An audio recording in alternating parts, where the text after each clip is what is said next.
Skinner. Who's Wendy?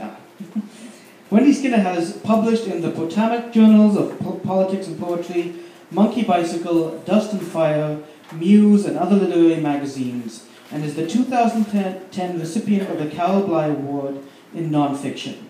She's also authored the book Life with Gifted Children, Infinity and Zebra Stripes, published by Great Potential Press, and winner of the Arizona Glyph Award.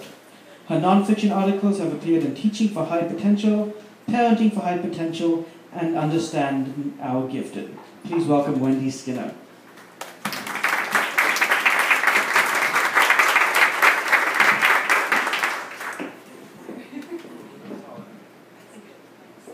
Thank you, Satish.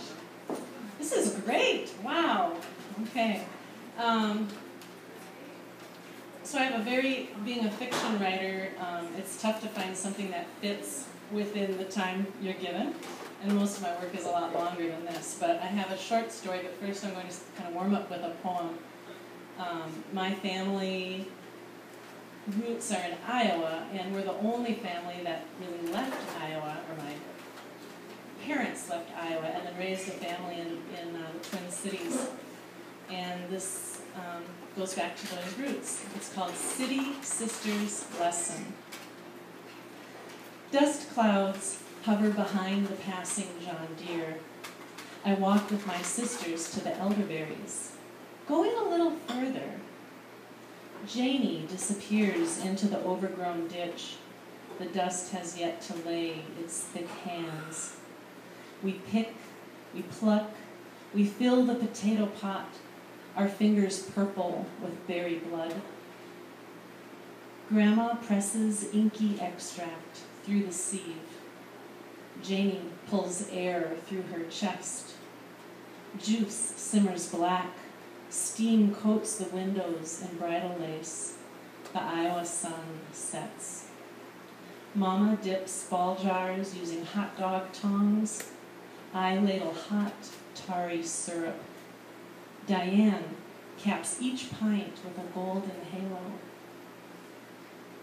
Janie sleeps with a whistle, life buzzing through a wax paper comb. Specks of chartreuse flutter from her hair. Never pick elderberries where the giant ragweed grows. Learn your lessons the hard way. I am not from St. Paul. I'm actually raised in Minnetonka and live in St. Louis Park right now. But really grateful Satish asked me to come tonight, and I'm really happy to share the space with other St. Paulians. This next story takes place in a familiar location that a lot of, no matter where you're from, you might go to. And it's kind of the narrator kind of just doesn't get it until the very end. When you've been in a relationship, something went wrong, and then you suspend this little fantasy about why it might have, what happened, and then years later you find out what really happened. He falls hard. This is titled, I Wanted Her to Go Kicking and Screaming. Instead, Ruby lied, crafted a story of shells and salt, Buddha and incense. As if in a trance, she spoke not a word when she brushed my cheek with her lips. I pushed stray hairs off her forehead, anything to touch her, to keep hold of her. When will you come back? I asked. I reached for her hand and instinctively felt for the ring I'd given her in the spring. She pulled her hand away before I could feel its absence. She never answered my question. She flashed a grimace of a smile, glanced at the giant airport lobby clock, and hurried off through security, piling her backpack filled with her sole possessions into a gray tub on the conveyor belt. She passed barefoot through the metal detector, never looking back.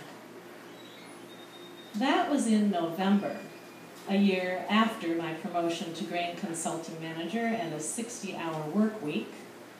A year before, I joined AA and surrendered to the higher power. And 2 years before I met and married my wife. 7 years passed before I saw Ruby again. My wife, our 3-year-old daughter, and I were at the Minnesota Zoo. We stopped along the northern trail. Cicadas buzzed from the trees. Families of wild Asian horses and back-trained camels lounged in the grass stubble of their enclosures, blazing in the Indian summer sun. Did they have any clue that they lived the royal, free-lunch life of captivity?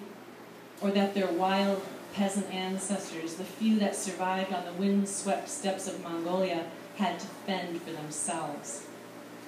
I couldn't decide who had the better life, the coddled captives or the barbaric beasts. My wife told me not to think so hard. Honey, just relax. It's just a zoo. She was right. Come on, Daddy, said my daughter. They moved on ahead to see the prairie dogs while I went back to the refreshment stand to grab us some drinks and a snow cone, grape, my daughter's favorite. There she was, ordering a Coke. I was 99% sure it was her. Sunglasses, the movie star kind with thick black rims and gold embellishments, rested on the bridge of her nose. Her nose, with that little crook in it, the nose I used to suck on with my lips, nibble with my teeth, and stroke with my tongue. She'd bleached her hair instead of going gray. In spite of her Czech blood, she'd chosen to go Swedish. It reminded me of the first week we met back in college over summer break when we used to lifeguard together at the rec center pool. But then it was natural, burned blonde by chlorine and Midwestern sun. I tapped her on the shoulder. "Oh my God," Ruby said. My thoughts exactly. I was right. Lady Lazarus stood before me, but instead of the foul rancidness of 4 days' rot, a field of fragrant lilies blossomed invisibly around her. She pushed her sunglasses up and over the top of her bobbed hair, and with her jaw agape, she stared as if to verify what she'd seen through the Polaroid lenses. "How long have you been back in town?" I said. She pulled her glasses back down and grabbed her Coke. "A while," she said, and stepped back from the stand. She invited me to sit on a bench in the shade with her, but by then I had 2 Cokes and a melting glob of ice and a soggy paper cone balanced in my hands. Couldn't she see I had other plans, other responsibilities? I fumbled with the snow cone and spilled some of the purple syrup on my sandal as I explained to her that I had to catch up with my group. She looked at me suspiciously from the corner of her glasses. Oh, the familiar lull of Ruby's voice and the peek at those doe eyes of hers made me want to confess my sins and forgive any misunderstandings that had been between us years ago. My growing neglect of her, the drinking, her flirting, my jealousy. I loved her, asked her to marry me. But even if this was love, she sure as hell didn't want to get married. I promised to work less, quit the booze, give her space, but she wouldn't. I wouldn't let her go. I wouldn't. Unless she moved to the other side of the planet. All forgiven, all forgotten. I wanted to nuzzle into the nape of her neck below the blonde bob, haloing her face and inhale her perfume. I wanted to find out what adventures she'd had without me in Asia over the last 7 years. Had she found herself? Had she found God? Was it all worth leaving? I asked her if she'd meet me after work the next day for drinks. She winced, sipped on the Coke, and shrugged her shoulders.